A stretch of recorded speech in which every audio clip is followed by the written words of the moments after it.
တို့ရဲ့တတိယမျက်လုံးကျင့်စဉ်အကြောင်းကိုအခုပဲစလိုက်ကြရအောင်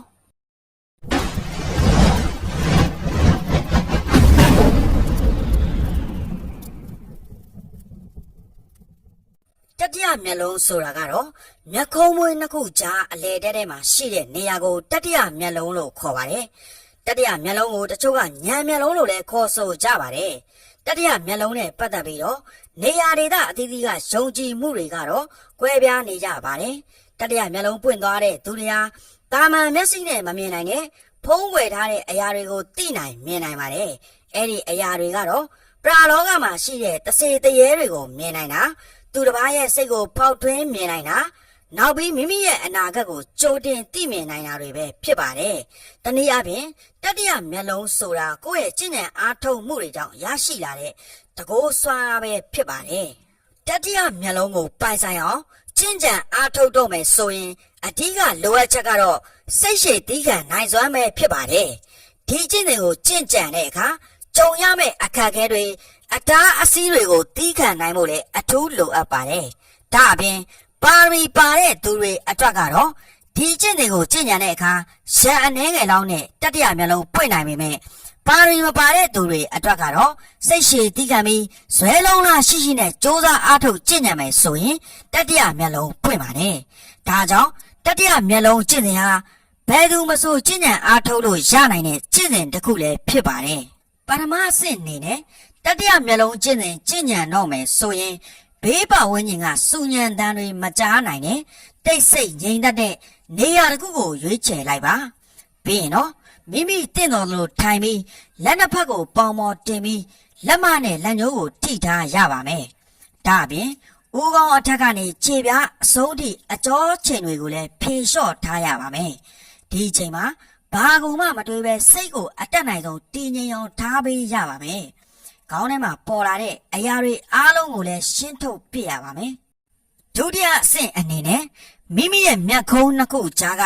တတိယမျက်လုံးနေရာကိုအာရုံစိုက်ထားပေးပါ။ဒီအခါမှာစိတ်ကိုမပြတ်လွင့်စေဘဲတတိယမျက်လုံးနေရာမှာသာအာရုံစိုက်ထားပေးရပါမယ်။ဒါအပြင်အတန်တစ်စုံတစ်ခုကြားတဲ့အခါမှာလည်းစိတ်ကိုအတန်နောက်ကိုမလိုက်စေဘဲမျက်ခုံးနှစ်ခုကြားနေရာကိုသာအာရုံပြန်ပြုရပါမယ်။ဒါကတော့တတိယမျက်လုံးကျင့်စဉ်ကိုကျင့်ကြံမဲ့သူတွေအတွက်ကျင့်ကြံအားထုတ်ရမယ့်နည်းလမ်းဖြစ်ပါတယ်။ဒီကျင့်စဉ်နဲ့ပတ်သက်လို့မြမမော်ကိုစစ်ပညာရှင်လောကီအတိုင်ပင်ခံဆရာအောင်သိဋ္ဌိရေးသားထားတဲ့တတိယမျက်လုံးကျင့်စဉ်နဲ့ပတ်သက်တဲ့ဆောင်းပါးတွေက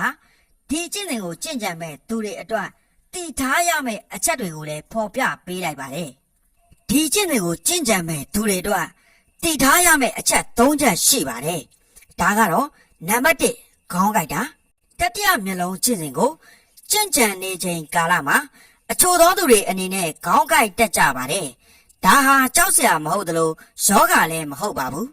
ဒါဟာတတိယမျက်လုံးစုံချက်ကိုနှိုးဆွမှုကြောင့်ဖြစ်ပေါ်လာတဲ့သဘောပါဒီလိုဖြစ်လာပြီဆိုရင်မကြောက်ပါနဲ့ကျင့်စဉ်ကိုခဏရန်နာပြီးကိုလုံးစရာရှိတာဆက်လုပ်ပါနံပါတ်2ဦးခေါင်းအာယုံကြောတွေတုံလာတာဒါကတော့ကျင့်စဉ်သမားတွေကြုံရတတ်ပါတယ်။ဒါယောဂမဟုတ်သလိုအာယုံကြောဆေးတွေတောင်းနေဖို့လည်းမလိုပါဘူး။အာယုံကြောအားနေတဲ့ယောဂရှိသူတွေအနေနဲ့တတိယမျက်လုံးကျင့်စဉ်ကိုတေချာလေ့ကျင့်မယ်ဆိုရင်ယောဂအရှင်းပျောက်ကင်းနိုင်ပါတယ်။ဦးခေါင်းတစ်လျှောက်အာယုံကြောတွေတင်းလာတာနှစ်ဖူးပြင်ကြီးတစ်ခုလုံးတင်းကျပ်လာတာမျိုးတွေဖြစ်လာရင်တော့ဒီကျင့်စဉ်ကိုခဏအနားပေးပါ။နံပါတ်3မျက်ရည်ပူကျဆင်းတာဒါကတော့ဒုတိယအချက်ဖြစ်တဲ့အာယုံကြောရဲ့တုံခါမှုကြောင့်အကျိုးဆက်အနေနဲ့မျက်လုံးမိတ်ထားတဲ့ကြားကမျက်ရည်ပူတွေအလိုလိုကျဆင်းလာတတ်ပါတယ်။တင်းရဲ့မျက်လုံးဘာမှမဖြစ်ပါဘူးမကြောက်ပါနဲ့။ဒါမျိုးဖြစ်လာခဲ့ပြီဆိုရင်တော့ကျင့်စဉ်ကိုခဏရန်နာပြီးအခြားလုပ်ရာရှိတာဆက်လုပ်ပေးပါ။အခုပြောပြခဲ့တဲ့အချက်၃ချက်ကိုတော့တတိယမျက်လုံးကျင့်စဉ်ကျင့်ကြံမဲ့သူတွေအနေနဲ့ကြုံတွေ့ရတတ်တာကြောင့်သိထားရမှာဖြစ်ပါတယ်။တတိယမျက်လုံးပွင့်လာနိုင်တော့မယ်ဆိုတာဘယ်လိုသိနိုင်မလဲ။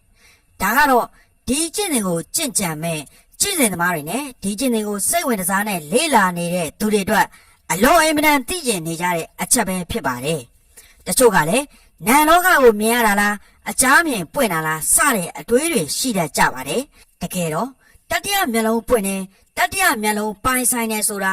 အလွန်နက်နဲပြီးနူးညံ့ပါတယ်။ တင်တည်ထားတဲ့တတိယမျက်လုံးဆိုတာကတစ်မျိုးတကယ်ပိုင်ဆိုင်တဲ့အခါမှာတင်တည်သွားမဲ့တတိယမျက်လုံးဆိုတာကတစ်မျိုးဖြစ်နေပါလိမ့်မယ်တတိယမျက်လုံးကိုကျင့်ကြံနေတဲ့အချိန်အတန်အသင့်ခီးပေါက်လာတဲ့အခါမှာစိတ်ခံစားမှုအလွန်နူးညံ့လာပါမယ်ရုပ်ပိုင်းဆိုင်ရာခံစားမှုအနေနဲ့မျက်ခုံးတစ်ခုကြားအပေါ်လက်တစ်လုံးအကွာမှာရားရံတယ်လို့တင်းကျပ်တယ်လို့ခံစားရလာပါမယ်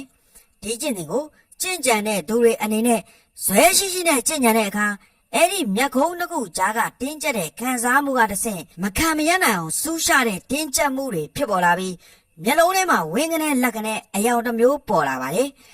တချို့ဆိုတစုံတဦးကစောင့်တုံးလိုက်သလိုနောက်ပြန်လဲကြတဲ့အထိဖြစ်တတ်ပါတယ်အဲ့ဒီလိုခံစားမှုကိုကြုံတွေ့ပြီးတာနဲ့တတိယမျက်လုံးကတပြိုင်နက်တည်းပွင့်လာပါတယ်